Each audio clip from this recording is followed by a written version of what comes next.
Welcome back to Echo Ridge and another episode here in our Max Dupe run. I have no idea what we're gonna do today.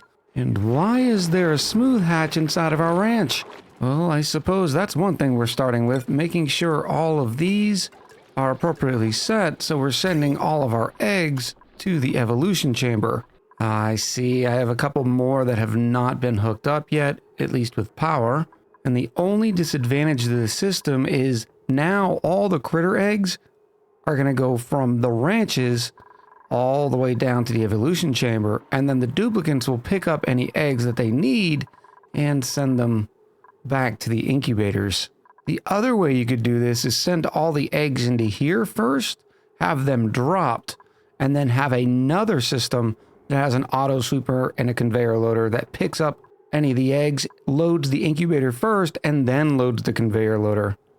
In fact, why don't I start doing that now? Yep, this will be a whole bunch of rebuilding, but that's okay. And then each one of these little incubation areas will obviously need an auto sweeper. Ooh, I'm gonna have to extend that one a little bit because there's not enough room. We are paused because it is time to get a new dupe, but there's a couple of other updates I wanted to give you. We have finally uncorked this cool steam vent. It is dormant, so I need to get it analyzed as soon as possible. We will be taming that and starting to add its water to our supply. I also wanted to give you an update on a mod I started using. The reason why my resource pane looks a little bit different is because of the grouped resources mod. For those who've been playing Auction Not Included a long time ago, this is sort of how it looked, except it would display every single resource that you had and then just group it into these categories. Well, now we have access to basically the best of both worlds. I can still select which ones I want to see, but then I can minimize them if I'm not quite as concerned. For instance, sand. Another note that I realized I probably haven't told the YouTube crowd in quite some time is the fact that I do keep the UI interface at 125%. I do it for two reasons. One, it makes it easier for me to see, but two, I think it pops a little bit better on the video. Another thing I'd like to at least start looking at is this tank here. I don't know if this tank is going to be lasting very much longer. And the reason being is we have all of this water here that we're going to have to deal with. All of this water here. We're going to have water coming from the cool steam vent. So I need a sort of collection area where everything's combined and nice and neat. And right now we don't have one. But without further ado, let's find out who is coming aboard. At first look, I thought I was going to take the bubbles to have another farmer and rancher on the colony, but their traits are kind of meh. Radiation eater and loud sleeper. And I could always use more cooks. After all, we are running 4 electric grills. Let's go take a look at the counts. A quick look at the skill screen says that we have 8 cooks right now, and 14 in farming, and 16 in ranching. So yeah, I do think we will stick with the Meemaw, who starts off as a great cook already. Welcome to the colony, duplicate number 71, Moody Tusk. I also realized I made a mistake in here for the simple reason I didn't need this storage bin here. These auto sweepers could already pick up from slime here, and this one from the far side. So, well, these are going away, which is going to allow me to not only get rid of all these storage bins, which will decrease the amount of storage bins being loaded, but also combine it back again with just one conveyor loader on each side. Not to mention the fact that it's just going to give us more dust caps too. I've also been kind of getting frustrated with this wonderful puff wrench. I'm continuously working on different things, but one thing I do have to do is get rid of all the other yuck gases in and around here. You can see we have chlorine here, a lot of carbon dioxide, although the carbon skimmer does take care of it. We even have oxygen in here. So I think it is going to be about time for me to start getting rid of all this chlorine. Of course, again, the puff prints will slowly absorb it all. I don't know what I'm going to do with this quite yet. It's the reason why I haven't made any more headway on the Squeaky Puff Ranch, because I'm still trying to figure out the best method that I want to go with. I do need to continue my digging efforts though, so I think this is going to be as simple as just running a giant ladder all the way down.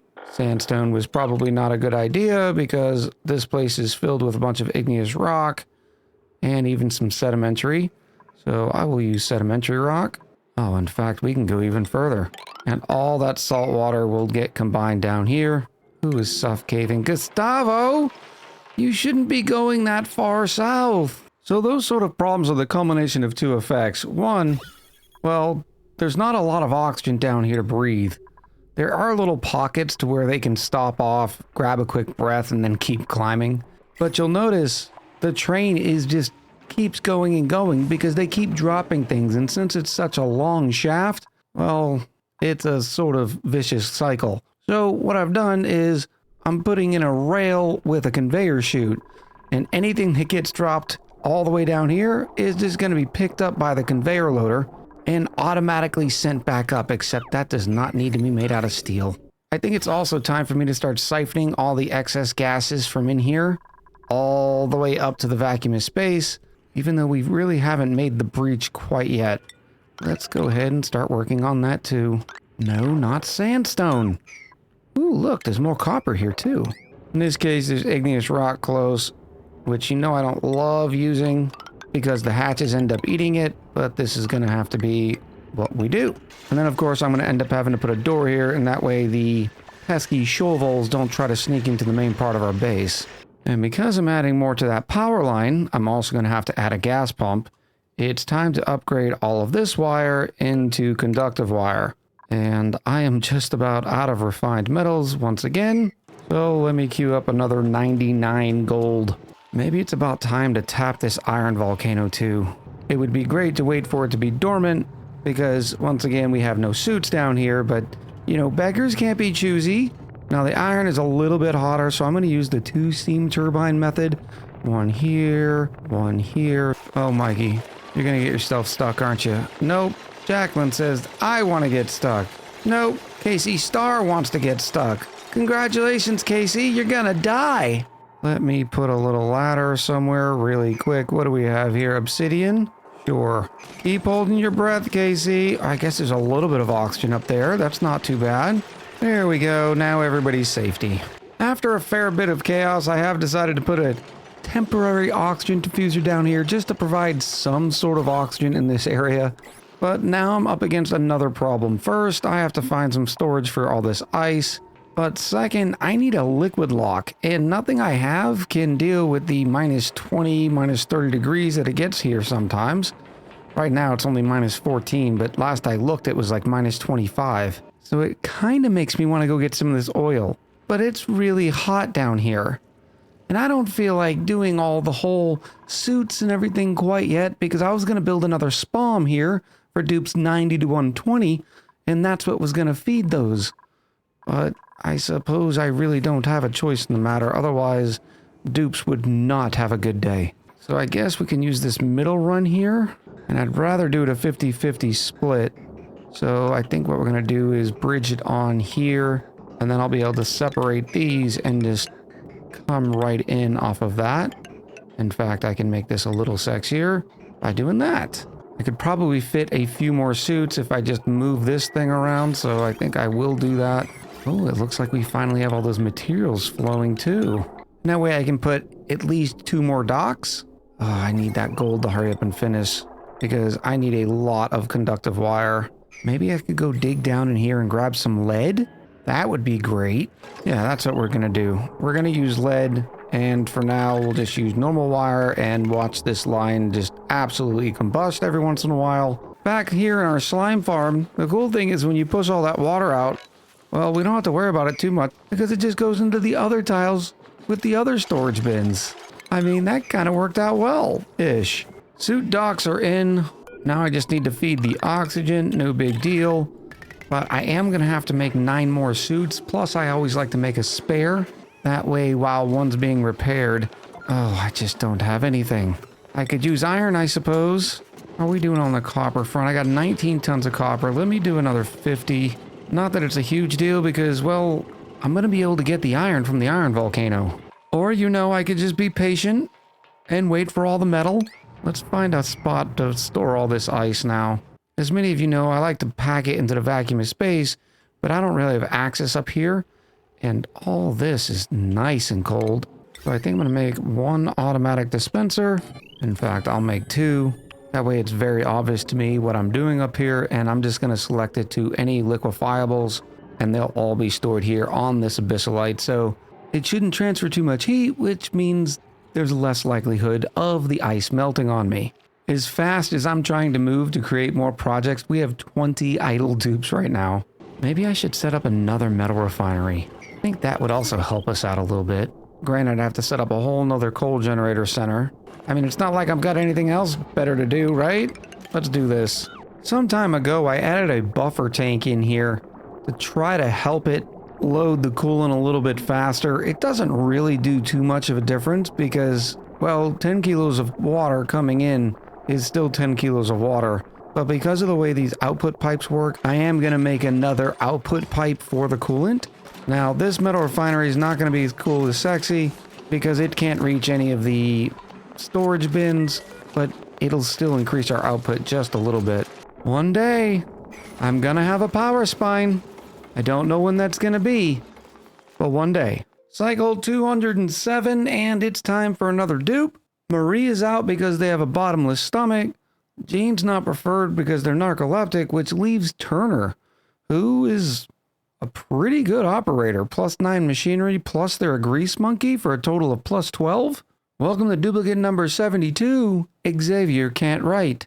This whole time I'd been wondering why my mushrooms being delivered. Because I had forgotten to build the bridge for them to send them into the deep freezer. Oopsie. We have finished analyzing cool steam vent number 1, and its average output is 1391.9. So just to give you a quick water roundup from there, there's one cool steam vent here that we have analyzed. There's another one somewhere. That's right down here we've analyzed. Then, of course, we have our polluted water geyser, our saltwater geyser, and our 2 brine geysers. All said and done, it gives us a total of 11.1 tons of water per second, which is enough to sustain 3.3 spawns. So, yeah, we're going to need to keep searching for sources of water. That is not taking into account the natural gas generators for producing polluted water. But then again, we're also using a little bit of polluted water in this experiment here. But I don't know if the name of the game is infinite sustainability, right? It's the reason why I wanted to uncork these as soon as possible, so we can get a huge surplus of water before we actually need it. Hence another reason why I need a big old water tank. You know what? I don't see a big deal why this can't be our big old water tank. Oh, I was using sandstone again. Let's go back over to granite. Something like this. This should work out fine. I think this has actually slowed us down, so here's what I'm going to do. Before I just add another pump and say forget about this, I'm only going to have the buffer tank outflow to this metal refinery, and then I'm going to get rid of this bridge, and only once this metal refinery is full will it start loading up this metal refinery. And it'll be able to ebb and flow because there is a buffer tank there. Just like that. That should definitely help. I'm dealing with some wonky issues here.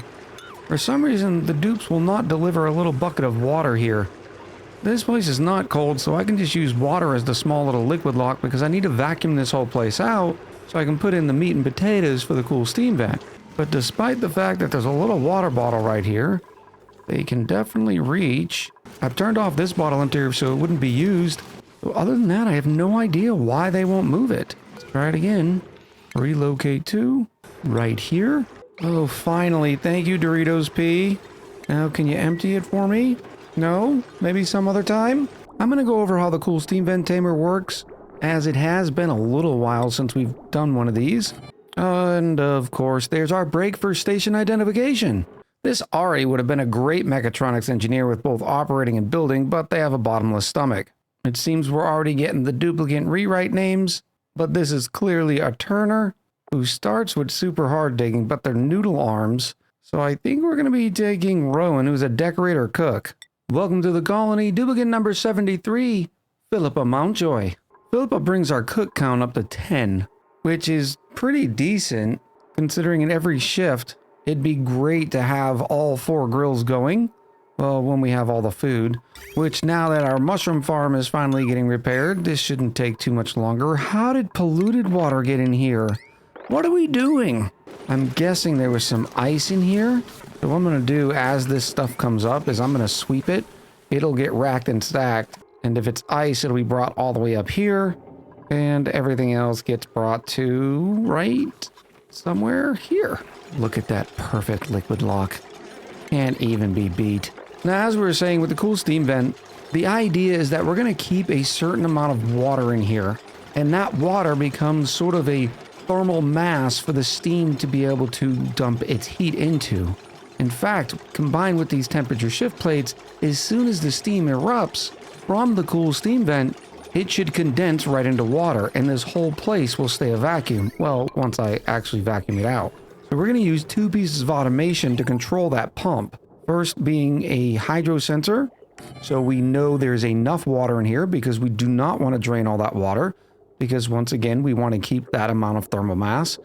But we also want a thermosensor to make sure that the water is cool enough. It doesn't have to be very cool, considering we have a base cooling loop, but it's still better to be safe than sorry. And this is getting to be a weird little automation thing right here. So maybe this? Oh, this is ugly. Well, ugly it is. Does not need to be built out of steel. With the AND gate, we have the automation guide going into one. We have the thermal sensor going into the other, and then the output gets connected into the pump. And then we're going to make sure that the hydro sensor says, hey, you can send a green signal if it's above, say, 250 kilos. And the thermal sensor is going to send its green signal when the temperature is at least below, say, 30 degrees. In fact, let's get a little bit more aggressive and say 28. And now all we have to do is provide the cooling. And that's where this guy's going to come into play. Although now that I'm looking at the spaghetti, this is going to be a little bit of a pain as well. Suppose first we'll start with the radiant liquid pipes. Because of the way the thermal setup is in here, you don't have to worry too much about where the pipes are, because it's mostly the water that you're cooling, not the steam itself. So I'm just going to run it through, say, like this. Except I messed that all up. This is the input, so I can say let's connect it like this. I am using insulated pipes on this one because we want to make sure our coolant loop stays as cool as possible. Now for this little bugger, I guess it's just going to have to go right below it with way too many bridges. Bridge, bridge, bridge. Here we go. Then we'll have to worry about filling the cooling loop and also getting rid of the water. Now this water should be cool, so we're going to come out through this side. I guess it doesn't really matter. I can come up through here. Now, the question is, where's it going to go? I could have it be the primary source of water for this spawn, which just means I need to bridge it on there. I don't know if I love this idea, and I may change it for the simple reason I'd like to know where all the water sources are coming from, but hey, what's the worst that could happen? Something like that. If need be, we'll put a buffer tank here as well. If this thing starts getting too full because the spawn's not using enough of the water at once. In fact, why don't I do that now? Lazy people work the hardest. And the final plumbing situation is going to look like this. Water is going to have priority to head into these two buffer tanks here. When this line is not filled with water, this line will take over. Now all I have to do is fill this, and luckily enough, we have a nice source of polluted water heading into our fertilizer stations. I will just come right across and then bridge it on. Let's make sure this thing is not set so we can fill it properly, and let's also be able to actually complete the loop. I knew this corridor would end up giving us problems. I'm trying to alleviate some of the pressure that is backfilling on here, like the chlorine and the carbon dioxide, by digging all this out. And somehow we have more water in here. And I was going to leave this nice little point of interest building. Unfortunately, Hans Martin D has decided to get stuck. So I guess I am going to have to remove some of it. This is why we can't have nice things, people. Looking at this design again, and I realize I just made the same mistake I did before. These auto sweepers do not need access to this conveyor loader because they have the access to the ones on the edge. So once again, I'm going to be deconstructing all of this because right now it's just a waste of resources. Another classic mistake is I built a pneumatic door, which is allowing all this wonderful oxygen to escape up through the vacuum of space. So I will get that fixed, but more importantly, I'm going to be able to now send everything we need all the way up here. Now, some of this, even though it is a vacuum, is really chilly. I suppose it will stay a vacuum after a little while. So I am just going to use standard pipes. And we're gonna do something like this. Whoa, no, apparently we're not. Oh, more spaghetti. Come on with the spaghetti. Can I get a win? Okay, this is gonna be fine. I'm not freaking out, you're freaking out. This is the definition of insanity. Right here. This is my life as a YouTuber. I brought it on myself, they say. You can't make a living playing video games, they said. And how did more salt water get in here? There is no salt water in these lines. Oh, we have a dupe trapped. Oh, for the love of Pete. Since no one wants to come and build this ladder, probably because I once again made it out of sandstone and we're running out of sandstone, I could save these two dupes. Actually, they're both diggers, so if I dig that up, some of this oxygen might come up. What about you? There's oxygen right here. Okay, this is fine. It's all right, we're gonna keep digging. We've got this. Oh, there's some precious air. Oh, goodness. Breathe it in. Yes. All right, now I just need you to dig out all this. And then you'll be able to go home. You're not actually falling, dupes. You're doing great. No, we're not taking a nap, Jerry. Jerry, wake up. Okay, this one was a little bit closer than I expected. We still haven't saved Bob. We still haven't saved Bob ate my Bob or Joanne, but we're working on it. How about if I do like this? No, we're not done working. Oh, there's some good pee. Just let it all out. And then you can do this one, but you need to come down here. No, we're not sleeping on the ladder. Oh, Joanne, you're trying to get stuck. And now you're stuck. Okay, this is fine. I'll make you fall. Hey, Joanne. Wakey, wakey. Joanne's free. And now Bob ate my Bob. Bob just needs to have one ladder right there. And just like that, it is time for another dupe. I don't even know if the last dupe's gonna survive. Can we slow this down to like 1 every 2 pods?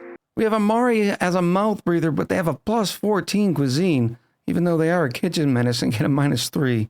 I think we're gonna take the decorating rancher here in May. Their only negatives are kitchen menace and biohazardous. Welcome to the colony, duplicate number 74. Please save us. The head. And there we go. Bob and Joanne are safe. All is back good in the world. And I really need to stop using sandstone. The point of it, the reason why all this is happening is because sandstone is getting quite rare and it's in many different parts of the colony. Although in this area there is some sandstone. I don't know what to tell you. Some dupes just, they have it coming for them. Hi everyone, this is Editor Echo once again. Recording Echo has made my life difficult, and unfortunately we are going to have to suffer with it to be continued. Don't worry, there's still plenty more chaos to come, and you should see that video here in a couple of days. I'd love to hear what you have to say about this video in the comments below, and also please continue to razz Recording Echo for making my life so much more difficult. So until next time, much love, happy gaming, and I'll talk to you soon.